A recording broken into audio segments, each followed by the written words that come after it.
वहाँ पे पढ़ाई होती है, खर्चा लगता है, इतने हम नहीं अफोर्ड कर पाते हैं, इसलिए यहाँ सर फ्री में पढ़ा रहे हैं। निःशुल्क व्यवस्था है, सारी सारी व्यवस्था।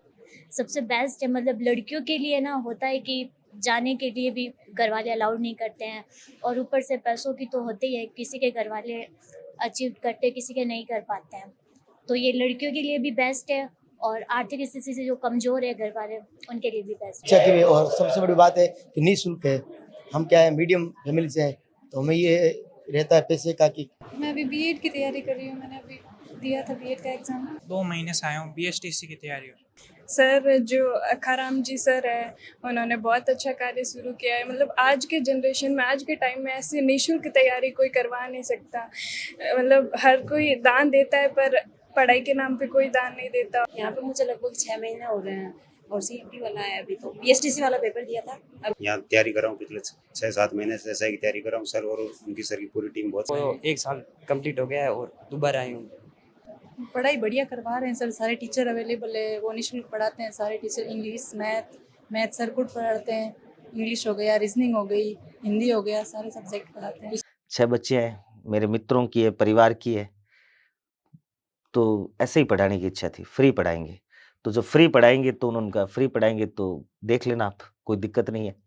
वो 6 बच्चियों को शुरू किया था मैंने 13 जुलाई से पिछले साल, जी। और वो 6 से कब 60 हुई, कब 100 हुई, कब 600 हुई, सिलेक्शन हो गया। मैंने कहा अच्छा रिज़ल्ट आ गया क्या आज? कहा मैंने कहा बहुत बढ़िया, अच्छी बात है, और बताओ? कि सर मेरी ऑल राजस्थान फर्स्ट रैंक बनी है। अच्छा। तो इतना खुशी अंदर से निकली कि यार क्या बात है, मतलब पूरे राजस्थान के अंदर जब रैंक देने की बात आए तो भिन्नासर का बच्चा दे रहा है, और बड़े ही सामान्य घर का बच्चा। आपके पास एक अच्छी इच्छा शक्ति है तो कोई ना कोई रास्ता निकल आएगा। आप अपनी जिद पर, जो संकल्प है, जो इच्छा शक्ति है कि पढ़ना है, किसी भी परिस्थितियों में पढ़ना है, तो उस पर कायम रहो। कोई ना कोई रास्ता, कोई ना कोई देवदूत ज़रूर आएगा जो आपको उन सभी परिस्थितियों से निकाल के पढ़ाई के रास्ते पर ले जाएगा और पढ़ाएगा, फिर आपको सफल बनाएगा। नाम है अखाराम चौधरी। काम है मुफ्त में शिक्षा देकर गरीब बच्चों का भविष्य बनाना। एकदम देहाती लड़का, गरीबी में पढ़ा लिखा, किसान पिता का आज्ञाकारी बेटा, खूब मेहनत कर पटवारी की नौकरी हासिल की, लेकिन अखाराम का सपना कुछ अलग था। उसका सपना ऐसा शिक्षक बनना था जो गरीब बच्चों को मुफ्त में शिक्षा देकर उनके जीवन में उजाला भर दे। अखाराम ने पुनः तैयारी की और इस बार सरकारी शिक्षक बन गए। यहाँ से अखाराम परमार्थ के रास्ते पर चल पड़े। स्कूल के बच्चों को पढ़ाने के साथ साथ बीकानेर के भीनासर में एक ऐसी शैक्षणिक संस्था बनाई जो गरीब बच्चों के लिए किसी कैम्ब्रिज या ऑक्सफोर्ड से कम नहीं थी। मात्र 6 बच्चियों से शुरू हुआ यह संस्थान अब तक हजारों बच्चों को मुफ्त में तालीम दे चुका है। 10+2 यानी 12वीं कक्षा तक की पढ़ाई पूर्ण करने के बाद अगर किसी गरीब किसान का बच्चा या बच्ची सरकारी नौकरी का ख्वाब पाले हैं तो उन ख्वाबों को पूरा करने का ठेका अखाराम और उनकी टीम लेती है। अखाराम चौधरी कई साथी शिक्षक, पटवारी आदि मुफ्त में बच्चों को पढ़ाने की जिद पाले हुए हैं। संस्था में लगने वाला खर्च भी यही टीम व कुछ भामाशाह मिलकर उठाते हैं। गरीब बच्चों को मुफ्त में शिक्षा देकर सरकारी नौकरी तक पहुंचाने वाले अखाराम चौधरी एवं उनकी पूरी टीम को टॉक विद बीएमआर की तरफ से साधुवाद। सृजन भविष्य का संस्थान चलाने वाले अखाराम चौधरी यानी एसी सर आज हमारे साथ चर्चा के लिए उपस्थित है। आप हमारे साथ बने रहिए। नमस्कार, मैं ब्रिजमोहन रामावत। आप देखना शुरू कर चुके हैं टॉक विद बीएमआर।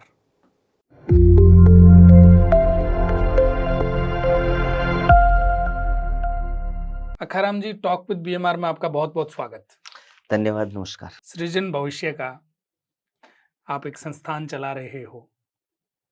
उस संस्थान में जो प्रतियोगिता परीक्षा की तैयारी कर रहा बच्चा है, उनको आप फ्री में कोचिंग दे रहे हो, ठीक कह रहा हूँ? बिल्कुल, बिल्कुल। मैं इस बात पर तो आऊँगा, उससे पहले मैं आपके व्यक्तिगत जीवन पर बात करना चाहूँगा। आपकी शुरुआती फेज क्या थी? आपने पढ़ाई कैसे स्टार्ट की? कहाँ आपकी एजुकेशन हुई? इन सब से रिलेटेड मैं एकदम पूरा जीवन जानना चाहूंगा आपका। देखिए वैसे तो किसी के जीवन में कुछ छुपा होता नहीं है। अब जो सार्वजनिक जीवन में रहता है, उसका जीवन एक खुली किताब की तरह होता है। जी। और बिनासर में जन्म हुआ। शुरुआती अध्ययन आदर्श विद्या मंदिर गंगा शहर गढ़सीसर रोड में हुई। उसके बाद चोपड़ा स्कूल चले गए।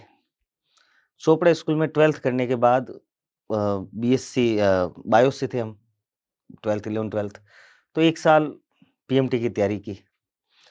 अच्छा हुआ पीएमटी का पहला साल, दूसरे साल में फिर एक बार ट्राई की। फिर कुछ सामाजिक आर्थिक कारण ऐसे आए कि पढ़ाई को छोड़ना पड़ा। अच्छी साइंस थी, अच्छी थी, लेकिन फिर भी छोड़ना पड़ा। और करीब-करीब 1 साल ऐसा भी आया जो बड़ा साधारण सा कार्य है, आप जिसे कहेंगे कि चाय का होटल चलाया। अच्छा। 1 साल चाय का होटल चलाया, बिनासर से यहाँ गजने रोड तक आते रोज़ और चले जाते। चाय का होटल चलाया, ये कहाँ से, मतलब कैसे शुरू हुआ ये? ये 2007 और 8 का कालखंड था। जी। पढ़ाई छोड़ चुके थे, थोड़ा आर्थिक परिस्थितियाँ ठीक नहीं थी। अच्छा, आपने पढ़ाई छोड़ दी थी? बिल्कुल 2007 के बाद छोड़ दी थी। और 2008 में वहाँ 2007-8 में चाय का होटल चला के 8 में वापस एजुकेशन से जुड़ा मैं। 2008 में कुछ स्कूल्स जो प्राइवेट थे वहाँ पढ़ाना शुरू किया, उससे वापस पढ़ाई से जुड़ा। फिर 2009 में मैंने बीएसटीसी शुरू की, वो 2012 में हो गई। इसी के साथ पढ़ाते रहे बच्चों को। और फिर 2013 में आते-आते पहला एग्ज़ाम दिया था पटवारी का, तो उसमें सिलेक्शन हो गया, फिर जॉइनिंग कर ली और वहाँ से फिर यहाँ तक 1 से डेढ़ साल पटवारी की नौकरी की। फिर टीचर में हो गया तो टीचर में आ गए और उसी के साथ बच्चों को पढ़ा तो रहे थे, मार्गदर्शन देते थे। कॉम्पिटिशन के अंदर बहुत सारे बच्चे जुड़े, बहुत सारी सफलताएँ मिली। गंगासेर के अंदर लगभग-लगभग उस क्षेत्र के अंदर जितने बच्चे हैं, 150-200 के करीब-करीब संख्या उनकी जो गवर्नमेंट जॉब लग चुके हैं मार्गदर्शन में पढ़ के मुझसे। उसके बाद पिछले साल से ये सृजन नाम से एक निःशुल्क प्रकल्प सभी बच्चों के लिए शुरू किया गया। जी, तो इस बहुत पर लंबा हम संघर्ष चर्चा रहा है करेंगे। सर। उससे पहले आप ये बताओ, आप पटवारी लगे जी, 2013 में। जी, जी। पटवारी आप कितने टाइम तक रहे? पटवारी 2013 भर्ती में लगे थे हम और 8 जनवरी 2014 फर्स्ट वीक में हमें जॉइनिंग दे दी थी। जी। और मैंने वो 25 मार्च 2015 तक जॉब की थी। 25 मार्च 2015 वापस बीकानेर आए और टीचर में जॉइन किया था। करीब उस 15 महीने मान लें हम। हाँ, करीब 15 महीने। और फिर आप शिक्षक बन गए। जी, शिक्षक बन गए। पहले शिक्षक थे, बीच में एक फ़ेज़ 15 महीने का ये भी आया कि पटवारी बन गए। उस समय भी यही था कि जैसे ही टीचर भर्ती का रिज़ल्ट आ जाएगा, तो हम तो वापस जाना उधर ही है, पटवारी नहीं रहना, पटवारी नहीं रहना। तो लोग तो पटवारी के लिए तरसते हैं। आपने वो तरसते नौकरी होंगे छोड़ पता दी। नहीं क्या रहता है, अपना-अपना शौक भी होता है, अपना-अपना अलग-अलग जीवन के उद्देश्य होते होंगे। मेरा उद्देश्य यही था कि बच्चों से जुड़े रहें, बच्चों के साथ समय बिताएँ, बच्चों को एक अच्छा मार्गदर्शन दें, उनको एक अच्छे से पढ़ा के काबिल नागरिक और एक अच्छी सोसाइटी डेवलप करने में अपना योगदान दें। वही था। मैं आपको किस्सा बताता हूँ। जनवरी 2014 में फर्स्ट डे जॉइनिंग का था हमारा जोधपुर में। जी, जोधपुर पटवारी। में हाँ, कालीबेरी के अंदर पटवा ट्रेनिंग स्कूल है। वहाँ हम सब लोग बैठे थे, ट्रेनर ने पूछा था कि भई आप में से कइयों ने और भी एग्ज़ाम दिए होंगे, तो ऐसा कोई है आप में से जो इस नौकरी को छोड़ के दूसरी नौकरी में जाएगा? जाने वाले कई थे, लेकिन थोड़ा-सा हिचक रहे थे। मेरा हाथ सबसे ऊपर था। मैंने कहा नहीं साहब मैं तो जाऊँगा। कि कहाँ जाओगे? मैं टीचर में जाऊँगा। तो फिर ये अच्छी नहीं लगी? तो अच्छी की बात नहीं, मुझे तो टीचर ही अच्छा लगता है। सुबह उठना, बच्चों के साथ रहना और शाम तक बच्चों को पढ़ाना, फिर आराम से घर जाना। ये आपने उस समय बोला। बिल्कुल, उसी तो समय ट्रेनर ने क्या बोला? ट्रेनर ने कुछ नहीं बोला, बाकी दोस्तों ने मुझे बोला, वो पटवारी मेरे साथ थे वो, उन्होंने कहा ऐसे कोई पहले दिन ही बताते हैं क्या किसी को? यार बताते क्या है, जाना है तो जाना ही है, फिर आप छुपा क्यों रहे हो? फिर तो चले ही जाओ और बताने में क्या दिक्कत है? हालाँकि मेरे साथ उस समय छोड़ के कई 10-20 बच्चे आए थे, जो पटवारी थे, फिर टीचर में चले गए। लेकिन उस दिन किसी ने याद नहीं किया था। लेकिन मेरा पहले से फाइनल था कि हमें अपना जीवन एज़ ए शिक्षक ही बिताना है। अच्छा, अक्खाराम चौधरी से एसी सर बन गए आप। बिल्कुल। इस पूरी कहानी को लेकर के मैं बात करूँगा आपसे कि एक समय था जब आप पैसे लेकर के कोचिंग दिया करते थे। हाँ आप कोचिंग इंस्टीट्यूट में पढ़ाते थे और वहाँ से आप कुछ मानद लेते थे, वो है बच्चों ना? का कोचिंग इंस्टीट्यूट था, उसमें हाँ। पढ़ाने जाते थे तो वो हमें कुछ मानक देते थे। फिर ये अचानक कैसे आया दिमाग में कि मुझे ऐसा कुछ काम करना है जो मैं निःशुल्क पढ़ाऊँ बच्चों को? तो ये क्या कोई टर्निंग पॉइंट कैसे रहा? इसमें 2 घटनाएँ मैं आपके साथ साझा करता हूँ। जी, एक तो पिछले साल अप्रैल की बात है, अप्रैल 2022 की। मैं स्कूल से आया था तो अप्रैल में स्कूल की छुट्टी हो जाती है 12:30-1 बजे, तो 1 डेढ़ बजे घर आ गया। आराम से आए, मैंने जूते-वूते उतार के फिर घर में आवाज़ लगी, भई खाना-वाना खाना है। पापा जी बैठे थे। पापा जी ने बोली, ड्रेस-वेस चेंज नहीं करोगे? मैंने कहा नहीं जाना है वापस पढ़ाने के लिए। मैंने कहा कहाँ जाना है? वो फिर मैंने कहा व्यास कॉलोनी साइड 2 कोचिंग है वहाँ पढ़ा के आऊँगा। कि अच्छा वहाँ और कितने पैसे देते हैं? मैंने कहा देते हैं कुछ, और सैलरी कितनी है? सैलरी भी है। तो फिर इतना क्यों कर रहे हो? भई जब मैंने खेती से, पशुपालन से आप 3 बच्चों को अच्छे से पढ़ा दिया, अच्छे से काबिल बना दिया, तो आपके तो 1-1 संतान है। एक संतान के लिए नौकरी बहुत है। ये इतनी भाग-दौड़ मत करो। अगर करना है तो कुछ ऐसा करो जो अलग हटके हो। पैसे तो पर्याप्त हो जाएँगे, तुम्हारे जीवन में कभी पैसे की कमी आएगी नहीं। आपके पास सरकारी नौकरी है, जॉब अच्छे से सैलरी देती है सरकार, बहुत अच्छे से भी देती है। तो फिर पैसे की कमी आएगी, करना है कुछ अलग करो। इसके ठीक 2 महीने बाद, अप्रैल की बात है, जून में मुझे याद है एक घर के पास ही 6 बच्चियों का एक समूह था। जी, उन्होंने जस्ट 12th पास आउट की थी और वो मुझसे मिला। एक ने फ़ोन पे बात की कि सर मिलना है। मैंने कहा ठीक है बेटा मिल लेंगे। उनको पता था कि ये सर पढ़ाते तो हैं ही, कहीं और पढ़ाते हैं, व्यास कॉलोनी पढ़ाते हैं, गंगा सर पढ़ा लेते हैं। तो उन्होंने कहा सर हमें थोड़ा-सा जीके की पढ़ाई करनी है, व्यास कॉलोनी हम जा नहीं सकते। तो मैंने कहा चलो अपन एक व्यवस्था करते हैं, यहीं कुछ व्यवस्था करते हैं। तो वहाँ एक मित्र है मेरे, उन्होंने गीता भवन में क्लासेस लेते हैं, तो मैंने उनको कहा कि आप मुझे जगह दे दीजिए। ये गीता भवन कहाँ है? गीता भवन मुरली मनोहर मंदिर है बीनासर में। ये बीनासर में ही है गीता भवन? हाँ, अच्छा, बीनासर ठीक है। वहीं है, तो वहीं की बच्चियाँ थी, तो मैंने कहा वहीं व्यवस्था कर लेते हैं। तो उनसे मिला, मैंने कहा बच्चों को पढ़ाना है, ये 6 बच्चियाँ क मैंने कहा आपका क्या रहेगा बता देना। जी, तो जैसा कि कोचिंग लाइन में चलता है कि भई जितने पैसे आप लो उसमें से 70% फैकल्टी का होता है, 30% ये इनका एक सिस्टम है अपना। तो वो 30% दे देना। आप कितने ले रहे हो? मैंने कहा मैं तो कुछ नहीं ले रहा।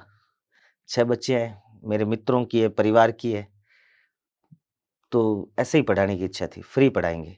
तो जब फ्री पढ़ाएँगे तो उन्होंने कहा फ्री पढ़ाएँगे तो देख लेना आप, कोई दिक्कत नहीं है। वो 6 बच्चियों को शुरू किया था मैंने 13 जुलाई से पिछले साल, जी। और वो 6 से कब 60 हुई, कब 100 हुई, कब 600 हुई। आज दिनांक तक तो लगभग 900 स्टूडेंट अपने पास पढ़ चुके हैं।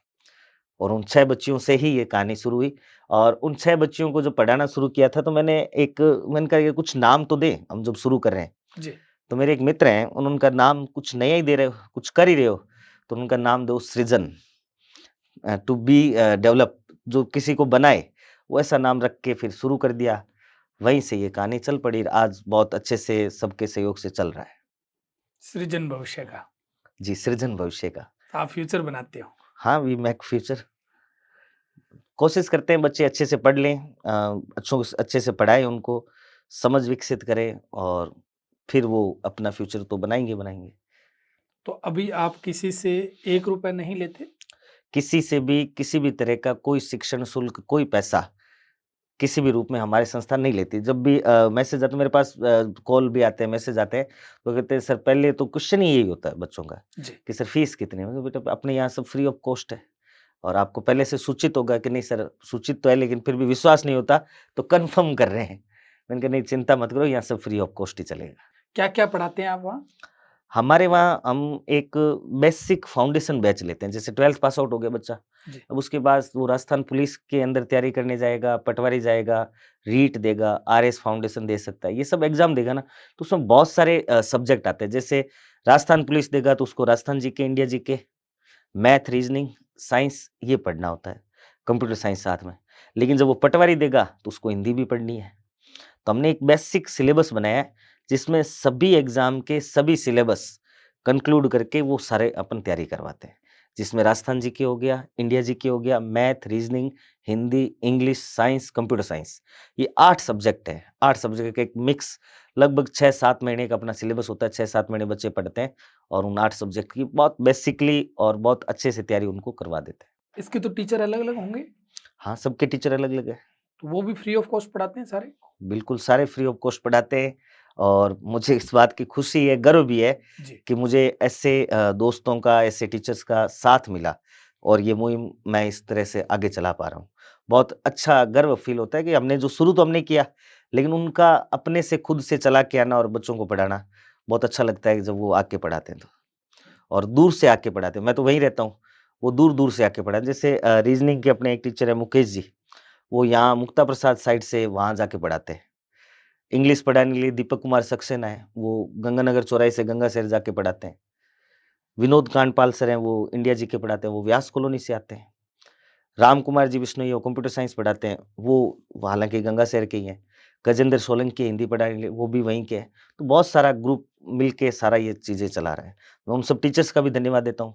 मेरे साथी स्टाफ है रामनिवास गोदारा बरसिंह सर के हैं, टीचर लगे हुए हैं। वो जब भी ज़रूरत होती है आ जाते हैं। छगनलाल जी मूंड है, मूंड सर के, वो भी जब ज़रूरत होती है आ जाते हैं। मतलब जिसको भी जब भी याद किया, किसी टीचर ने मुझे ये नहीं कहा कि सर आज समय नहीं मिलेगा या आज मैं आऊँगा नहीं। तो सर आप जा रहे हैं, आपके कोई काम है? ठीक है, हम हैंडल कर लेंगे। अखाराम जी, हमने देखा है कि आपके संस्थान में सारी मूलभूत सुविधाएँ हैं। जैसे बैठने की अच्छी व्यवस्था है, हवा की अच्छी व्यवस्था है, पानी की अच्छी व्यवस्था है, फिर आपका वहाँ लाइट का खर्च भी आता है। आप 1 रुपया किसी से लेते नहीं हो। तो ये सारा खर्च चलता कैसे है फिर? देखिए ये लगभग मैं आपको आराम से एकदम बताएँ तो लगभग हर महीने 40 से 50,000 रुपए खर्च आता है हमारा। जी। जिसमें लाइट का बिल आ जाता है 10,000 12,000 के आसपास, किराया भी है हमारा। इसके अलावा कुछ पैसे हमने जैसे वहाँ कुछ एसी-वेसी लगा रखी हैं, वो लोन पर भी चल रही हैं। तो वो सब मिला के 40,000 रुपए 50,000 रुपए के बीच का खर्च आ जाता है। ये सब सहयोग से चलता है और जिसको मैंने कभी सहयोग के लिए कहा और उन्होंने तो दिया ही, कई लोगों को मुझे इतनी खुशी होती है कि दूर बैठे लोग खुद से स्वेच्छा से सहयोग करते हैं। जैसे मेरे पटवारी दोस्त जो अब 2014 की पटवारी है मेरे, वो जब मैं 2022 में खोल रहा हूँ, तो वहाँ से मैसेज करते गए, "यार मेरे सहयोग लिया ही नहीं तूने।" मैंने कहा, "भेज दो तो, अब क्या दिक्कत है?" कहा, अच्छा। "मैं भेज रहा हूँ।" मतलब 14 के दोस्त अगर 2022 के किसी दोस्त को जिसके 8 साल कभी मिले नहीं, कभी संपर्क नहीं है, केवल व्हाट्सएप पर मिलते हैं या सोशल मीडिया पर बात करते हैं, वो भी वहाँ से सहयोग करते हैं। एक बंदे ने तो चेन्नई से किया था। एक 2008 का स्टूडेंट मेरा मोहित अग्रवाल नाम है शायद उसका और वो जयपुर में बैठा है और उसने अब सहयोग किया कि सर मैं 2008 में आपसे पढ़ा था, उस समय के। तो जिन्होंने मिल के सहयोग दिया, बहुत लंबी लिस्ट है, सबने सहयोग दिया और सबके सहयोग से चल रहा है।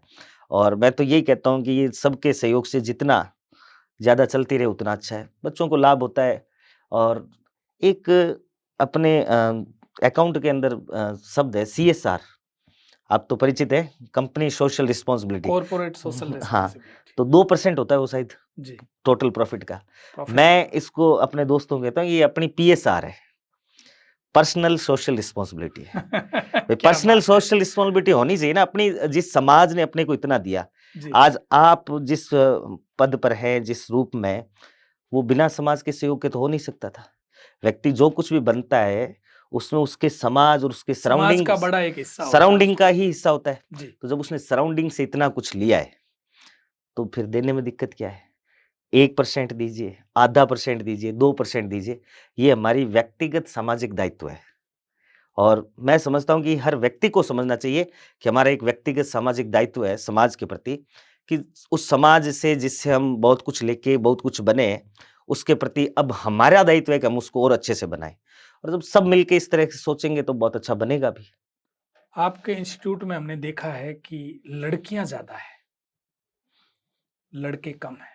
क्या कारण है ये? देखिए 2 रीज़न हो सकते हैं इसमें। आपने ऐसा कुछ कोई बाउंडेशन थोड़ी नहीं, रखा नहीं है, भाई कोई इतने % लड़कियां लेंगे, नहीं, इतने नहीं ऐसा % कोई लड़के बाउंडेशन है, लेंगे। ऐसा कोई बाउंडेशन नहीं है।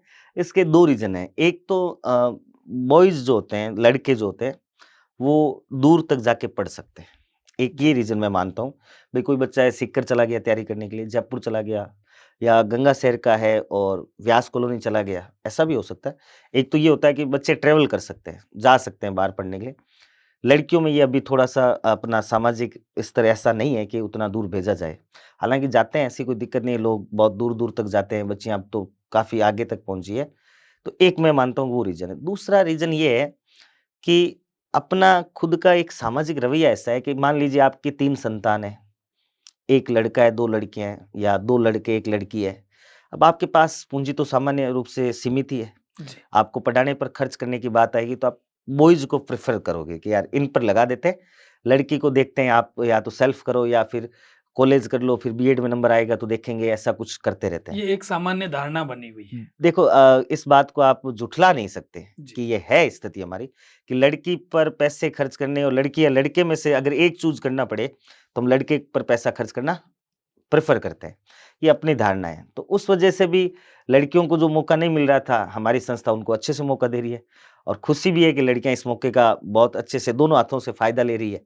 तो अच्छी बात है कि लड़कियाँ पढ़ रही हैं तो भी और किसका कोट है कि भई अब लड़के को अगर आप पढ़ाओगे, तो वो एक परिवार को सहायता देगा या उसको सही रूप से विकसित करेगा। लड़की 2 परिवारों को करेगी। मैं तो मानता हूँ ज़्यादा अच्छे से हो रहा है लड़कियाँ अगर पढ़ रही है तो। आपके पढ़ाए हुए बच्चे अब तक कितने सरकारी जॉब में चले गए? कुछ आइडिया है?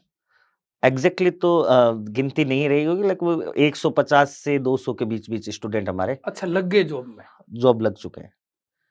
जो बड़ा फिगर है ये। अच्छा ही फिगर है मतलब जिसमें आरएस भी लगे हुए हैं और उसके अलावा उद्योग प्रसार अधिकारी, पटवारी, टीचर, ग्राम सेवक, कांस्टेबल, वन विभाग, लंबा हर डिपार्टमेंट में लगभग राजस्थान के हर डिपार्टमेंट में मिल जाएँगे आपको। और वो मिलते हैं, उनसे बात होती है तो सर्कुलेशन बहुत अच्छा होता है। मैं ये मानता हूँ कि गंगासर, बिनासर के अंदर मुझे याद है जब मैं लगा था तो पूरे क्षेत्र से 2 एक मैं और एक और मेरी कलीग थी उन वो लगे थे। उस समय एक सेट म दिमाग में आया था कि अगर किसी व्यक्ति को काम करवाना है, तो हर डिपार्टमेंट में अपने आदमी होने चाहिए। मतलब अपने का मतलब अपने में से। ग्रुप का। अपने में से, अपने में तो वो गंगासर, बिनासर के सारे बच्चे जब हर डिपार्टमेंट में लग जाएँगे, तो गंगासर, बिनासर वैसे ही तरक्की कर लेगा। और एक परिवार का नौकरी लगने का मतलब ये होता है कि उस परिवार का आर्थिक सशक्तिकरण हो गया। नौकरी लगने का मतलब हो गया कि आप किसी ढेर के अंदर बिल्कुल नीचे थे और जैसे ही जॉब मिली अचानक से ऊपर आके सबके बराबर खड़े हो गए। इतना फ़र्क तो मैंने बहुत महसूस किया, बहुत अच्छे से महसूस किया है। आपके साथ ऐसा कभी हुआ? बहुत सारी होते हैं। मुझे तो खुद के घर का ही पता है। एक दिन पटवारी की तैयारी कर रहे थे, तो मेरे एक अंकल हैं, वो अभी गार्ड वाला प्रिंसिपल है, सरवण जी गोदारा। जी। वो उस समय आरएस दे रहे थे, तो आरएस देने के लिए बीकानेर आए। मैंने उनको कहा, "आप घर आ जाना और थोड़ा जीके चेक कर लेना मेरा।" तो जीके ठीक है, मैथ, हिंदी में कोई दिक्कत ही नहीं, जीके चेक कर लेना। जीके उन्होंने चेक किया, उसके बाद मैंने कहा, "खाना खाते हैं?" कि ठीक है। अब खाना खाने के लिए मैं और अंकल बैठे, माताजी पास में बैठी खाना खिला रहे हैं। तो 2-3 महीने से पढ़ाई के लिए सब कुछ छोड़-छाड़ के बैठ गए थे घर में, तो खाना खा रहे हैं तो अंकल कम ही खाते हैं, मैं भरपेट खाता था। तो मैंने तो करीब अच्छे से खाना खाया तो माताजी बोल दिए उसी समय जब तैयारी कर रहे थे कि रोटियाँ तो घणी खावे, 6 रोटी खावे एक टाइम, बाकी पड्डे दड्डे मान ठाक उन कूलर चलाएड़ो, दिन भर भी कमरे में पड़े रहे। ये तैयारी के दौरान की बात है। ठीक 3 महीने बाद सितंबर में रिजल्ट आया। अंकल को मैंने कहा कि आपको मेरे साथ डॉक्यूमेंट वेरिफिकेशन होता है जॉब से पहले तो मेरे साथ जो जैसलमेर चलना है। तो उन्होंने कहा चल लेंगे श्रवण जी। तो वो नोखा से बीकानेर आए। अब शाम के समय ट्रेन है जो जैसलमेर जाने वाली। जी। तो खाना खाने वापस बैठे, वही माताजी बैठे। अब वही अंकल ने खाना कम ही खाया, मैंने कहा मैं तो और लूँगा। अंकल ने कहा यार तू कम खाया कर थोड़ा बहुत। मैंने नहीं खाना तो फुल। माताजी ने क्या कहा उस समय कि देखो मार छोरो नहीं पढ़ तो नहीं तो जिम तो पूरो। मतलब ये इतना टोन बदल जाता है घर का ही, तो फिर मोहल्ले का, समाज का, दोस्तों का क्या बदलेगा सोच के देखो आप। मतलब लैंग्वेज भी बदल जाती है। थोड़ी-सी आ जाती है कि साहब अपने आप को आपने प्रूव कर दिया है, सिद्ध हो गया है, आप नौकरी लग चुके हैं, ठीक है मामला। आप मेन स्ट्रीम में शामिल हो जाते हैं। हाँ, मैं बड़े सिंपल उदाहरण से ही बात करता हूँ। बच्चों से भी जब कहता हूँ बहुत एकदम ऐसी चीज़ें भई किताबों से आपने सीखा बहुत कुछ होगा, लेकिन आप उनको देंगे किस रूप में, बताएँगे किस रूप में, वो ज़्यादा ज़रूरी है। ऐसे-ऐसे उदाहरणों से जीवन बन के फिर उनके साथ जब साझा करते हैं तो वो भी बड़ा लगता है कि सर बात तो पते की है और ये सब वास्तविक सच्चाइयों से भरी घटनाएँ हैं। अखाराम जी, जब आपका पढ़ाया हुआ पहला बच्चा किसी जॉब में लगा, तो निश्चित रूप से वो आपके पास आया होगा मिठाई लेकर के। बिल्कुल। आपने क्या फ़ील किया? आपको क्या महसूस हुआ उस समय? एग्ज़ैक्ट वो जानना चाहूँगा मैं। जो मैंने वापस पटवारी छोड़ के आके वहाँ पढ़ाया, तो 2 बैच पढ़ाए थे उस समय। वो सनराइज़ नाम से संस्थान थी और वहाँ मान लीजिए कि पूरा बैच मेरे हिसाब से ही चलता था। जैसे मैं टीचर्स अपॉइंट करके सबको पढ़ाता, मैंने कहा मैं सँभाल सारा लूँगा, बाकी आप जानो संस्थान कोई मतलब नहीं। तो उस समय एक पटवारी का बैच लगाया था और जी। एक लगाया था रीट का। पटवारी का रिज़ल्ट पहले आया था और उस रिज़ल्ट के अंदर हम लोग गए हुए थे नोखा। नोखा छोटूनाग में कोई टूर्नामेंट होते हैं क्रिकेट के, उसमें क्रिकेट खेलते थे। मेरे दोस्त हैं अशोक चौधरी, देशनोक अभी दुग्गड़ स्कूल में प्रिंसिपल हैं, उनके साथ ऐसे खेलने गए थे। तो जून के अंदर हम वापस आए थे, शाम को खेल के घर पहुँचे। घर पहुँचते समय एक फ़ोन आया सुमित जोशी कि सर पाँव छूऊँ? मैंने कहा खुश रहो, सिलेक्शन हो गया। मैंने कहा अच्छा रिज़ल्ट आ गया क्या आज? कहा मैंने कहा बहुत बढ़िया, अच्छी बात है, और बताओ? कि सर मेरी ऑल राजस्थान फर्स्ट रैंक बनी है।